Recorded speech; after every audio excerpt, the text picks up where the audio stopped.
jërëjëf sëñ Gadiaga ñu ngi leen di nuyu donc yéen ak ñi ngeen àndal ñëpp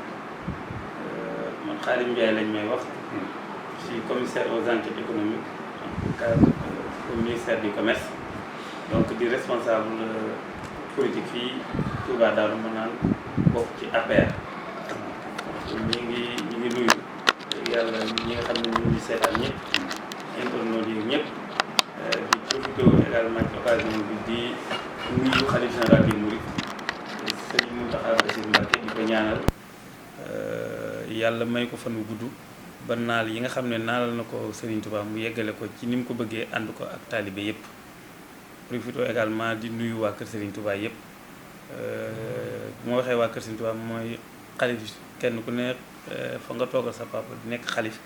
ak taalibe yeeg ñëpp. di profité également ci occasion bi di jaale yoonu murid yëpp ki ñàkk bëgg dem di sëñ Bass alxuraan di doon koo xam ne taxawaayam ci yoonu murid ñëpp xam nañ ko donc di ko ñaanal suñu borom Serigne Touba yàlla na ko teral ko ci barke fi ñu ko doon liggéey. je pense que temps yi l'actualité au Sénégal remaniement bi daf ci am solo lool waaye di fàttali tuuti rek ne remaniement du lu bees. mooy changement ci boo ko rapporté ci wàllu gouvernement mooy gouvernement boo nommé woon nga dem ba ci biir nga changé waat ko jëlaat ay nit ñu bees am ñoo xam ne da nga leen di génn yóbbu leen feneen masala remaniement nag moom liggéey ñoo ànd ndax boo nommé benn ay doomu aadama nga nommé leen fenn rawatina ci gouvernement boo xam ne ni ñoom ñooy déterminer toute la politique du chef de l'État man di ko mettre en œuvre soo demee ba ca kanam da ngay def lu ñuy wax évaluation kooku njiitu réew mi moom la yoon may mu mën koo def su defee évaluation nag dana xam ndax remaniement yell na wala yellut kon ba mu defee évaluation jàpp na ne après 18 mois jotoon na ci mu def remaniement kon loolu moom dàmbalee dañuy wax ne du lu bees yàgg naa am te naka jekk dafay mas di am remaniement bi nag xëy na mbetteel la ci ñu bëri waaye mën nañ koo bañ sax tuddee mbetteel ndax ni mu demee mooy xëy na peut-être l'entrée dans le gouvernement d'une partie de l'opposition moo jaaxal nit ñi waaye loolu yaakaar naa yàgg naa am Sénégal depuis très longtemps saa yu contexte bi laajee acteurs politiques yi daje nekk benn pour song benn mbir yàgg naa am kon su ñu demee ba toll fii président de la République sentir nécessité ne ku mel ni Idrissa Seck président Idrissa Seck war naa ñëw ci côté ci wetam ñu ànd liggéey gën a liggéey Sénégal loolu ñu dañ koy rafetlu en tant que citoyen et en tant que acteur politique yu bokk ci APR. dafay wane esprit d'ouverture bi nga xam ne président am na ko day wane tamit ne Sénégal rek moo ko ñor ndax fépp foo xam ne gis na ne kii su ko wooyee mu ñëw ñu ànd liggéey dana ko def te wane na ko ci kaw surtout contexte Covid bi nga xam ne moom lañu post Covid bi ñu nekk nii nga xam ne Sénégal dafa bëgg ay doomam yëpp daje maanaam liggéey tourner autour de l'essentiel te bañ a def politique politicienne président loolu la wane benn parti ci remaniement bi ba l'entrée donc dans le gouvernement donc du parti Rewmi donc ak beneen parti boo xam ne ñu ngi sox ko ci PDS muy parti bi nga xam ne sunu xarit di Omar Sarr moo ko jiite. kon loolu dafay wane ne esprit de rassembleur bi ñi nga xam ne moom lañu mas a xamee président de la République ak dialogue aussi c'est une suite logique du dialogue national président jóge nañu élection mu woote ne kaay na ñëpp ñëw ñu waxtaane réew mi ci wàllu politique ci wàllu économie ci wàllu social kon c'est tout à fait normal bu dialogue bi jàlle bañ déposer rapport yi ba ñëpp pare mu génn ci conclusion yi mooy laaj na nag ñi nga xam ne ñoo àndoon di waxtaan la nga xam ne méngoo nañu ñu benn vision ñu mën ko am ñi nga xam ne bëgg nañoo ñëw ñu ànd ñu liggéey loolu mooy première partie deuxième partie bi mooy gouvernement aussi mu wane ne am na ñoo xam ne nekkoon nañ fi jëlee nañ leen fi am ñoo xam ne tamit ay nit ñu bees la ñu dugg loolu bu mu jaaxal kenn état c'est la continuité gouvernement comme match de football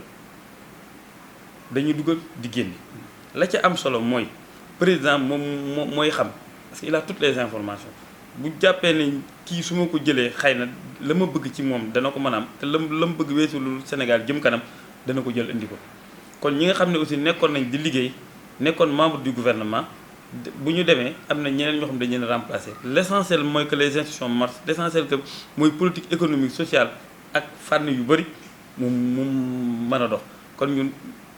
amuñ ci commentaire bu ñu def ni diw mi ñii la toll ba nekkoon na fi tey yàgg na fi génn na déedéet li ci am solo rek mooy c'est une équipe de football président xam na ñi nga xam ne ñoo nekk Sénégal te am na tamit nag droit ba du ku mu gis ne am nga compétence ak foo mën a nekk ci këru àddina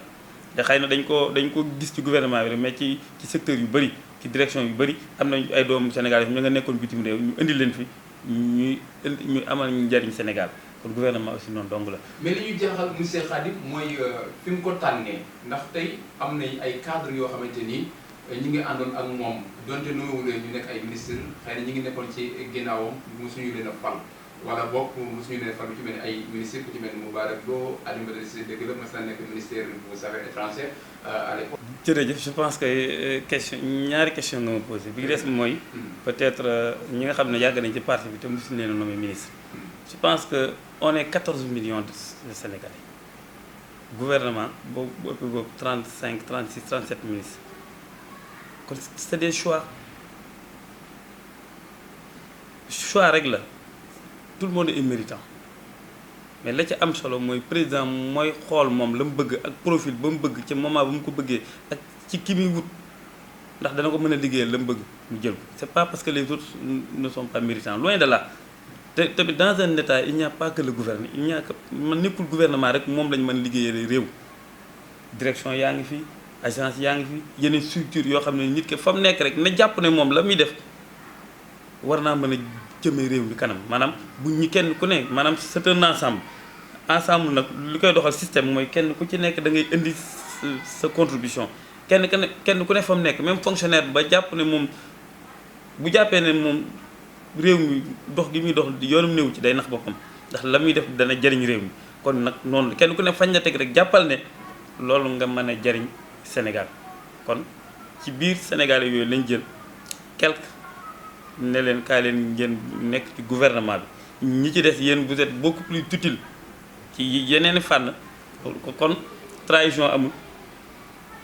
kenn ku ci président mooy xool li nga xam ne ñi mu war a nommer ak fu mu leen war a nommer ñii war nañoo ñëw ci gouvernement bi ñii war nañoo dem ci yeneen structure noonu kese la donc muy première question bi léegi deuxième question bi contradiction amul xam nga vous savez maa ngi koy wax léegi nii politique contexte la président Idrissa Seck fa mu nekkoon ci jamono di wut réew mi lam doon wax ci contexte boobu la ko doon waxee parce que dafa doon jongante doon jàmmarloog ay adversaire am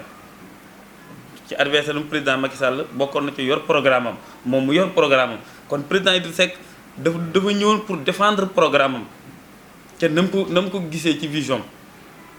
mu fekk fi yeneen programme yoonu yokkute ak programme Sénégal émergent boo xam ne président Macky Sall teg na ko Sénégalais yi dem après tànn programme bi nga xam ne président Macky Sall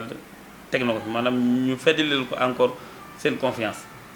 ñu dem mu jugee ci ay fan rek daan ne naa lancé dialogue national su ko neexoon mën na ko bañ a lancé parce que wax dëgg yàlla bu dee gouverner moo am majorité assemblée nationale te Sénégal yi joxoon nañu ko 58% seen voix waaye bëgg tamit ñëpp jariñu bëgg aussi Sénégal ñëpp xam ne moom fal nañ ko waaye dafa am esprit d'ouverture mu ne kaay leen ñu dem ci dialogue national dialogue boo xam ne dañuy pencoo réew mi ci fànn yëpp ñu bëri dañoo foog ne dialogue bi dialogue politique rek la déedéet moo ci gën a siiw mais dialogue sur le plan social sur le plan culturel ci fànn yëpp woo nañ doomi réew mépp pour ñu ñëw bokk loo xam ne ni mënuñ ko séddoo sëñ Abdoulaye dafa wax ne ay nit suñu bokkee loo xam ne mënuñ ko séddoo dañ koy pencoo moo tax li ñu bokk mooy Sénégal mënuñ ko séddoo ci ñi nga xam ne nag Sénégal leen tax a jóg waxuma ñi nga xam ne politique politicienne rek la ñuy xëy di def waxuma ñooñu de ñi nga xam ne Sénégal moo leen tax a jóg ñëw nañ ci dialogue bi bokk nañu ñu def conclusion yu am solo jébbal ko mu tiré ci conclusion seet ñi woote ñi nga xam ne bëgg nañoo ñëw comme président Idrissa Seck ni ma ko waxee mu ñëw li ci am solo nag mooy mérite la du contradiction parce que gis na ne président de la République Macky Sall liggéey na lu am solo Sénégal waaye nag dañuy wax ne fas lu mu gaaw fas ko su de foog ñu nàmmali ko te contexte Covid bi ni ma ko waxee li day gën a dëggalaat la nécessité d'ouverture président Idrissa Seck nangoo ñëw bokk ak président vision ñu indi xalaatam ndax day ñëw aussi indi xalaatam muy doon des pensées yoo xam ne xalaat boo xam bu baax lay doon ci réew mi mu ànd ko président de la république nekk président conseil économique social environnemental jël ñaari ministre indi fa kon ci fànn yëpp mën naa maanaam bokk ci ñi nga xam ne dañuy jëmale réew mi kanam. kon tey jii suñu jàppee ne moom foofu mu nekk par exemple conseil économique social environnemental mën na faa liggéeyal Sénégal askan wi ñu yóbbu ko fa contradiction amul foofu lële contexte la woon mu nekkoon programme lii day ñëw fekk ci président donc ànd ak moom ci vision ca biir fañ ko teg mu xool nan la mën a jariñee Sénégal moom ay ministre am ñeneen parce que gouvernement également c'est la collégialité c'est la solidarité doo jël rek ay ministre ji ne kii rek moo déedéet c'est un ensemble kenn ku ñu nekk ñu dénk la am mbir moo xam ne gouvernemental bi donc ministre réew mi ci yooyu la ñu dugg donc xàmmeetuñ kii mooy ministre nangam kii li ñu xam mooy ministre de la république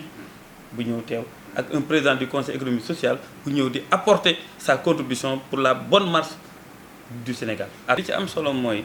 li nga wax 58% la. ñoom ñoo 58% du Sénégal li ma bëgg wax mooy. waaw 58% du Sénégal ñoom ñoo ko fa def. mais dafa amoon benn 42 du Sénégal yoo xamante ni. ci ku jéggi ñoom ñoo ko téewoon. léegi nag loolu Idriss Seck daf cee amoon majorité ci 42 Sénégal yooyu. kon ci biir dialogue boobu noonu mu doon waxtaan ak président de la République pendant 15 mois est-ce que nekkul ne Macky Sall loolu la xam tey ba tax mu wax ci biir gouvernement. non xam nga du nekkul ne dafa am poids wala dara xam li am solo mooy Idriss Seck il est sorti deuxième des dernières élections présidentielles donc ànd coalition bu am doole. ñu ñëw comme ni ma ko waxee rek parce que nekkul ñoom dong sax ñoo ñëw ci dialogue bi parce que ñoom président ministre Omar Sarr ñëw nañu ak ñeneen li ci am solo rek mooy mbir mi du ne rek da ngay ñëw ne nii laa toll lii mooy sama poids déedéet mooy da ngay ñëw nangoo bokk ñu waxtaan soo nangoo bokk waxtaan te ku ne xam président Idriss Seck am na lu mu représenté ci biir réew mi ndax il est sorti deuxième des dernières élections kooku sooy waxtaan ak kooku tamit mu ñëw nga woo ko mu ñëw nangoo ñëw ànd ak yow liggéey lu am solo la ndax am na tamit ay sénégalais yoo xam ne topp nañ ko ànd nañu ak moom te soo xoolee tey jii soo defee benn nga jàngat dëgg la naam am na ci ñoo xam ne dugg gi neexul leen ba am na nu ñu def mais soo xoolee ci parti bi ak sénégalais yi ñu bëri ànd nañ ci lii ndax li tax ñu ànd ci mooy luy defar la dafa gën téeméer junni yoon nga dem taxaw ci télé bi ak rajo bi lu ñor nga wax lu ñorul nga wax jàpp sénégalais di leen tympaniser bis bu set di def politicienne boo xam ne sa bopp rek la ñor jàpp nga ne yow rek yaa dàq jàng Sénégal jàpp nga ne yow rek yaa am xam-xam ba ci biir opposition sax nawloo woo leen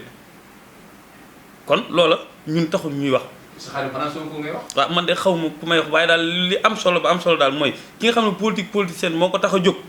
kooku taxul ñuy wax. ki nga xam ne nag Sénégal moo ko ñor bañ ko wooyee ñëw na ànd ak président de la République Macky Sall pour defar Sénégal leneen li nag suñu yoon nekku ci tey duñu tardeel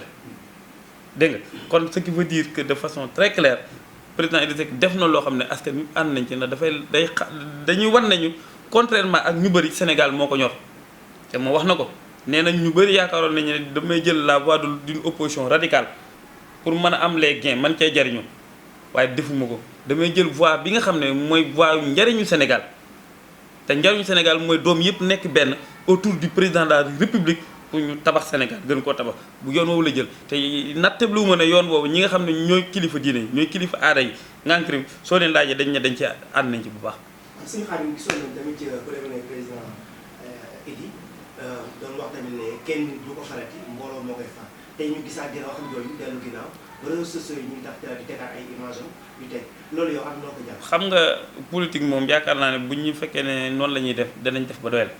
li am solo mooy wax joo gis da nga koo jël ci contexte am li am solo mooy changement xam nga ban changement moo bon wax ji nga xam ne waxoon nga ko te nga gis leneen lu ko gën nga yow nga ñëg ne la waxoon naa nangam ni kon nag la ma waxoon du ma ci jógee deltu ginnaaw loolu moo bon waaye nga waxoon loo xam ne dem nga ba ci biir nga gis ne am na lu ko gën ngir njariñu Sénégal naa ñëw wuy si kooku ñun koo koy gor mooy wax ja da koo jël indi ko ci contexte actuel mooy Sénégal soxla na ko mu ñëw wuy si du contradiction déedéet. d'accord léegi ñu ñëw ci deuxième étape bi wàllum immigration bi xam naa sax du sore remaniement bi ndax xëy na de kenn xamul ba xam xale yi nga xamante dañoo ñàkkoon seen liggéey ci Covid bi amatuñu lu ñu liggéey entreprise yi ñàkkoon seen patron dàq nañ leen bon ñenn ñu bare bari daal di jël mbëkk mi yaakaar ne maanaam Espagne rek ci lañ mën a demee pour mën faa tekkee ñenn ñi jàpp ne xëy na loolu sax moo war a remaniement bi gouvernement bi ñu war a taxawalaat beneen gouvernement bees tey loolu sa jàngat ci wàllu boobu. waaw donc dañuy njëkk a jàll ñi nga xam ne ni ñoom ñoo ci ñàkk seen bakkan seeni waajur ndax lu metti la wax dëgg yàlla ku ne gis na Sénégal li nga xam ne ñoo ci faatu donte nag chiffres yi moom nit ñi dañuy yokk rek ndax ñun li ñu mën a wax mooy les chiffres officiels nga xam ne gouvernement Sénégal génne na ko ndax ki nga xam ne yàq ko tax a jóg moom da ciy sukkandiku rek di génne ay chiffres am mais li ci am solo daal mooy ay bakkan ñoo faatu ñu ngi jàll seeni mbokk donc wax dëgg yàlla di masawu donc di leen masawu di bokk ak ñoom tiis bi ak naqar yi donc immigration clandestine comme ni nga ko waxee phénomène la boo xam ne amoon na fi 2005 gisaat nañ ko muy tàmbali mu doon loo xam ne dëgg la président Bakileem bi mu demee Paris nee na war nañoo gën a taxawaat suñu politique pour gën a fixer les jeunes waaye tamit moom li ci am solo mooy gouvernement bi ci wàllu emploi des jeunes li mu ci def ko ne teg na ci sa bët ndax sëñ Abdou Lahad Mbacké dafa doon wax ne mujjug jamono doo ko xool ci nit ñi daje ñuy daje ca marché ya ak ca barab ya déedéet nee na fa nga koy xoolee mooy kenn ku ci nekk soo demee ci kër gi ka fa nekkoon ñoo fa nekkoon ak ñi nga xam ne ñoo fi des foofu ngay xamee ne àdduna mi ngi jeex waaye mbooloo yay daje mënoo cee xamee ne àdduna jeex na de la même manière soo gisee nit ñi jël gaal gi xëy na di dem nit ki mën na jàpp ne président de la République liggéeyul pour emploi des jeunes déedéet kenn ku ne na dem ci gox ba mu dëkk mu xool ñi nga xam ne ñoo daawutoon liggéey dara te ñu am auto emploi ñu jël leen ci emploi salarié wala auto emploi parce que Sénégal dañuy jaawale jàpp nañu ne ki nga xam ne moom lañ financé ba muy liggéeyam kooku bokkul ci emploi déedéet c'est de l'auto emploi yoo xam ne président def na FONGIP def na DER ay programme ay projets yoo xam ne yu bëri yoo xam ne tey ji ñu ngi am ay résultats yu ñëpp teg seen bët xëy na nag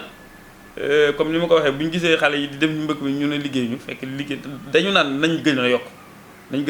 ndax li daf ñu gën a jàngal ñu xam ne ñu ngi góorgóorlu waaye war nañoo gën a góorgóorlu loolu doon loo xam ne lu am solo la ndax ñu ngi koy def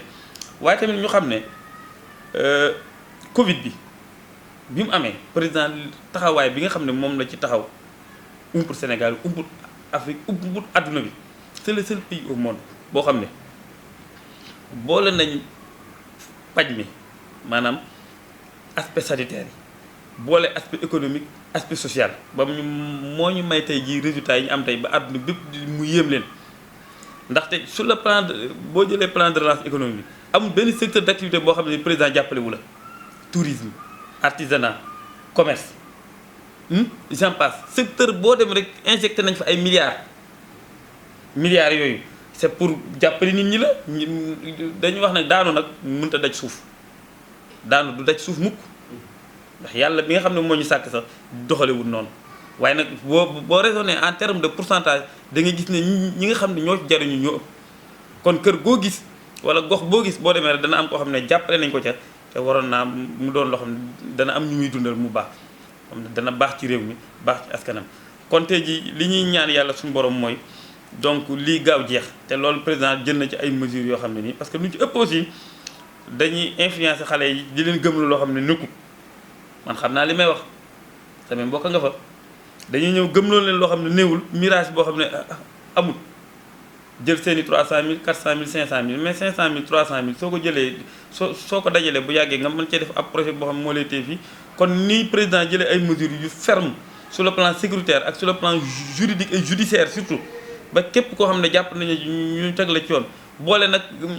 gën a def ce qu'on appelle une accélération de toute la politique de l'emploi au Sénégal pour que jeunes yi gën a mën a gis seen bopp parce que ñu ngi ci bu baax waaye comme ni ma ko waxee ndax ren nawet bi nangu na bu baax a baax tax na liñ ci yaakaar lu bari ci relance de l'économie bi ñu mën ko ci am kon nag ñu ngi ñaaxaat jeunes yi aussi ñu gën a delluwaat ci tool yooyu ca mbay ya ak yeneen yi nga xam ne di gën a aussi di lëkkaloo ak di jokk ak di wut information ci structure de l'État yi nga xam ne ñu ngi leen di jàppale di leen jox emploi ak di leen financer ndax nit dara boo ko xamut mën ngaa jàpp ne gouvernement deful dara mais soo xamee laaj ci information dinañ la teg ci aw yoon boo xam ne kon ñi ngi lancé un appel ci parents d'élèves yi du moins ci parents yi nga xam ne ni ñooy bàyyi seen doom ñu dem ne c'est pas la bonne solution. di lancé waat également un appel ñi nga xam ne ñooy les complices ñu xam ne lii du lu baax état bi ngi def na ko ñëpp jàppale ñu àndandoo defar suñu réew te xam ne toutes les conditions sont réunies pour que nit ñi mën fee jariñoo waaye nag ki nga xam ne tamit gisul lu dul dem sëñ Gadiaga kooku day naqaree tee de ki nga xam ne yor na bidigam di ci am yor fa kii capital 3 millions na ko fa ñu ko dem loolu lan la ci président Macky Sall man damaa bëgg tamit ñu waxante dëgg. mais am na ñuy wax itam. maa ngi ñëw parce que tamit dañuy sérieux am na ñoo xam ne xëy na ñàkk xam lu bëri moo tax yow ñuy dem mais am na ñoo xam ne nag ñoom lu dul bitim réew gisuñu ko kooku moom day naqaree tee ndax soo ko joxoon àdduna du ci biiram tamit li mu gis mooy dem loolu tamit ci biir la mu ngi ci biir te loolu lu jar a sóoraale la donte tamit xam nañu ne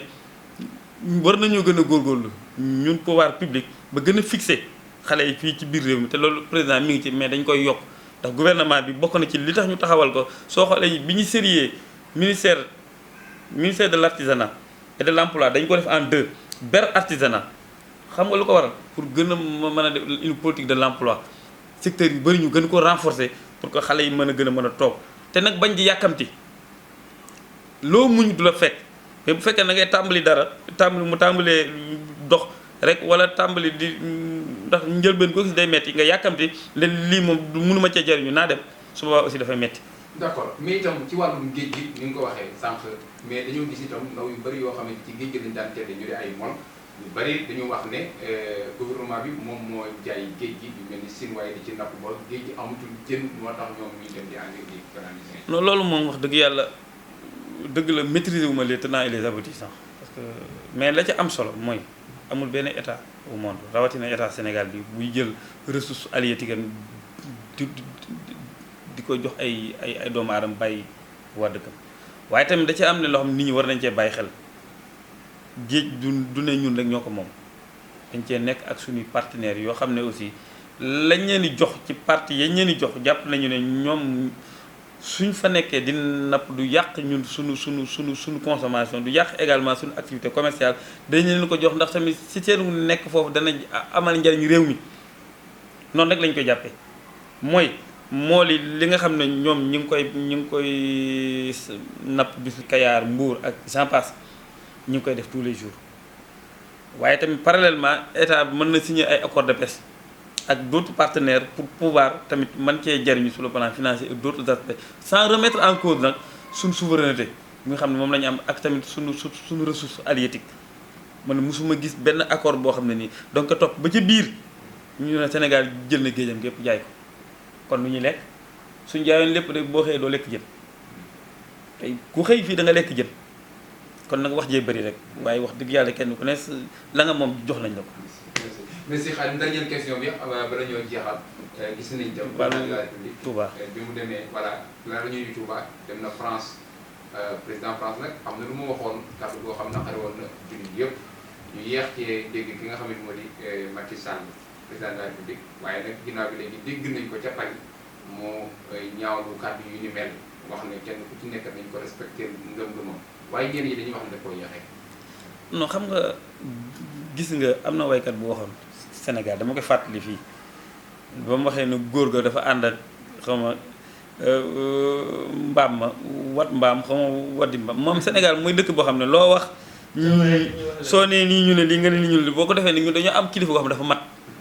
li mu war a wax dana ko wax saa yu jotee li mu war a def dana ko def saa yu jotee quel que soit par ailleurs pression bu ba nga xam ne rajo kankang yeeg nekk ci rajo yi di wax moom yëngalu ko lu ko yëngal mooy li mu war a wax saa yu jotee dana ko wax te li mu war a def it saa yu ko waree def dana ko def ba mu waree wax na te wax jam waxi demul pour di attaquer benn président dafa dem wane conception Sénégal ñun ni ñu dundee l'islam te loolu Sénégal gépp mën na àdduna mën na ci teg suñu bët ay nit ñu baax fi tëdd ñëw doxal fi l'islam ba tey jii ñu am l'une des meilleures pratiques en tout cas de l'islam dans le monde mooy l'islam boo xam ne comme la ñu waxoon yan ci benn xuddumtu mi ne jaadi asar ilay jaadi akbar jóge nañ ci jaat bu mag bi ci jaat bu ndaw bi mooy bi ngay jël gobar di xeex pour nit dugg ñu ngi ñëw nag ci jaadu nafs bi ngay xeex sa bakkan kon point de contrainte en matière de religion kon li ci am solo mooy ñun Sénégal c'est un islam tolérant boo xam ne qui tire ses sources dans la tradition prophétique dégg nga loolu la dem wax ko fa ne ñun Sénégal ñii la ñu mel tamit nag fàttali tamit suñu bëggee ànd ñun ñëpp kenn ku ne dafay nangul moromam différence am ndax philosophe bi dana woon la culture elle est universelle universalité mooy foo dem am na culture mooy lii nangu dañ ko lii nanguwuñ ko lii dañ koy bañ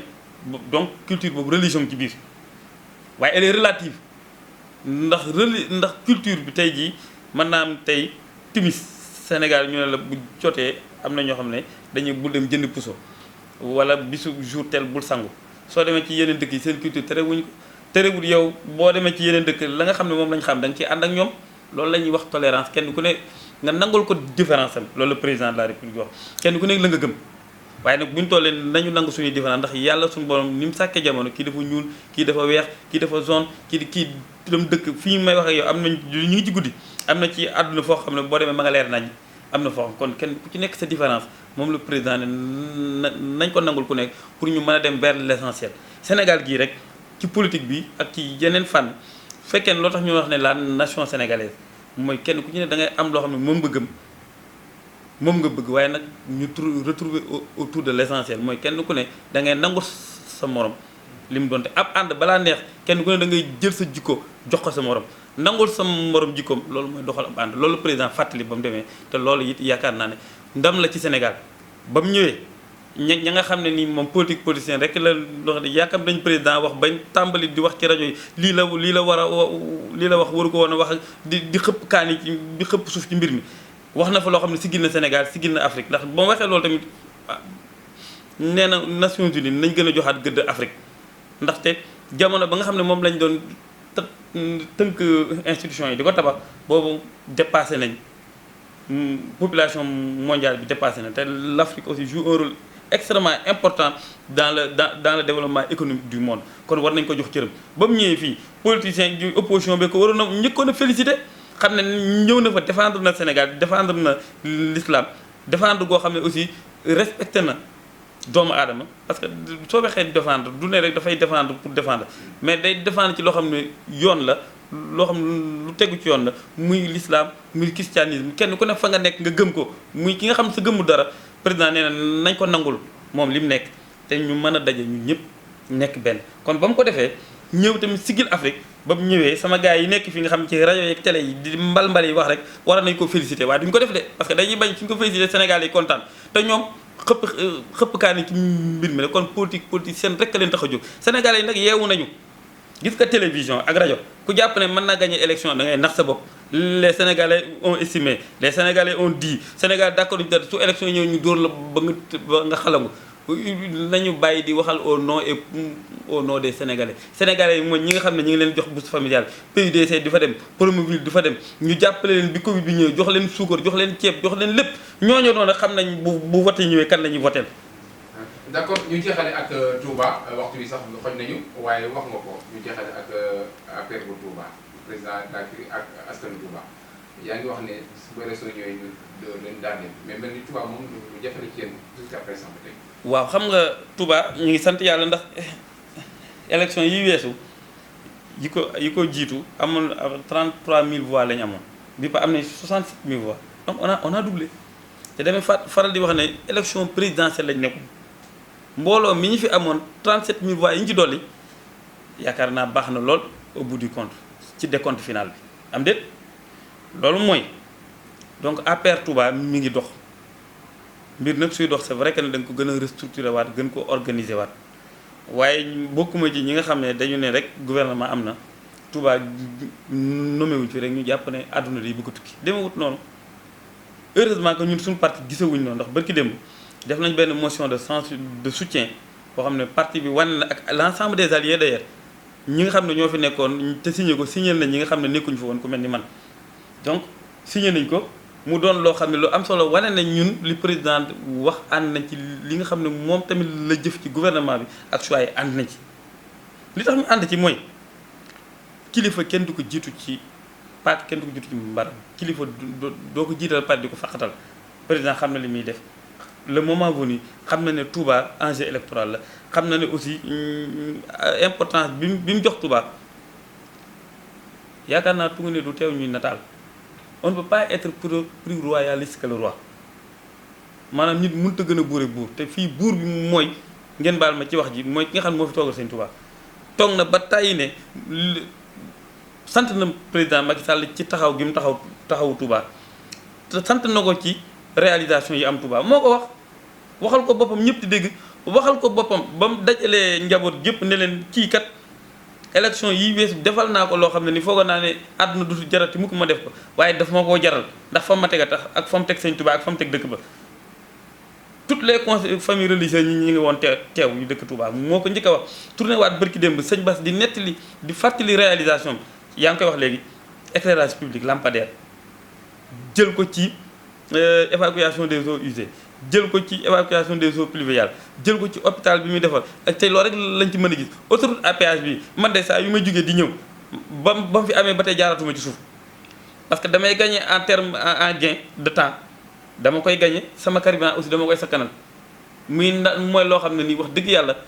non seulement baax na ci waa Touba mais baax na ci yenn zone yi nga xam ne aussi ñoom yenn régions yi nga xam ne ñoo nekk Touba mu doon ak loolu la ci liñ mën a wax am na loo xam ne nii tamit du loo xam ne lu ñu mën a wax la waaye ñëpp teg nañ seen bët ne président fonk na Touba fonk na Serigne Mountakha fonk na parce que jumaa jee ma doon wax saa yu ñu tawaan ba pare da daan fees dell ak ndox nañ fa dem buy taw rek 5 secondes lépp dem ak ci lu bëree bëri sëñ Mountakha nee na saa yu sama soxla lu mu yëg rek dana ci taxaw na mu ci war a taxawee ah moo ko wax de te moo fi sëñ Touba nag la mu wax rek lañ mën a jàpp lu keneen wax nag pour sa intérêt bopp taxaw fii ci dëkk bi naan bu président Macky Sall gagné Touba dinaa xàcc yoonu murid ñu ngi koy lancer un défi encore une fois de plus sa maara Mbàkke la ma ñëw ma yegale ne ko na préparé ginnaaw daa bëgg a xàcc yoonu murid moom na préparé génn Touba danañ ko duma sur le plan électoral ba mu xam ne duñu moromam ah sëñ Abdou Lahad kii sëñ Bara Dolly mu tuddee di l'honorable député moo ko wax moo ne moom leer na ko ne président Macky Sall du gagné Touba ba ilaa yumi din te dafa fàtte ne élection yi weesu dafa dem sukkandiku ci victoire jàmbur bëgg ko akima bëgg ko nangu mais les gens ñoom ko seqal comprendre nañ ko mais contexte la ko waxee comme ni nga waaw déedéet du contexte bërki démb la ko wax dane président de la république fekk maa ngi dund du gagné Touba on lui lance un défi moom mënut a dajale fukki nit gis nga télévision ak rajo yomb naa wax mais xam nga lan moo jafe mooy la réalité sur le terrain nga wàcc ci terrain bi jëf ñu gis dégg nga kon président de la république ku fonk Touba la te poste de nomination yemul ci ay ministre kese wax naa ko léegi nit ki fi mu war a jariñ réewam fi mu ko mën a jariñ bëri na lool nañ bàyyi président moom xam na li muy def le moment venu il le fera te li ci am solo ñun mën nañ gën a suréewu te loolu moo fi am ñun ak suñuy alliés ñu ngi nuyu donc suñu alliés yi nga xam ne ñoo ñëw ànd ak ñun liggéey bi ñoom manel waa réew mi ne ëhlan wa sahlan ànd ñu ngi leen di yaatal leen dal ñu ànd relever défi yi ñun loolu gën a structuré waat suñu parti gën a nekk benn la ca des ñu bàyyi ko ak président te ñun ñu doon ay talibé fas yéene nekk ci terrain bi dem jàppale population ci seen i problème su élection ñëwee ñu am fii ndam loo xam ne mosuñu ko fay am li mooy suñu objectif keneen kuy wax it yaa xam loo wax mais ñun lii la ñu bëgg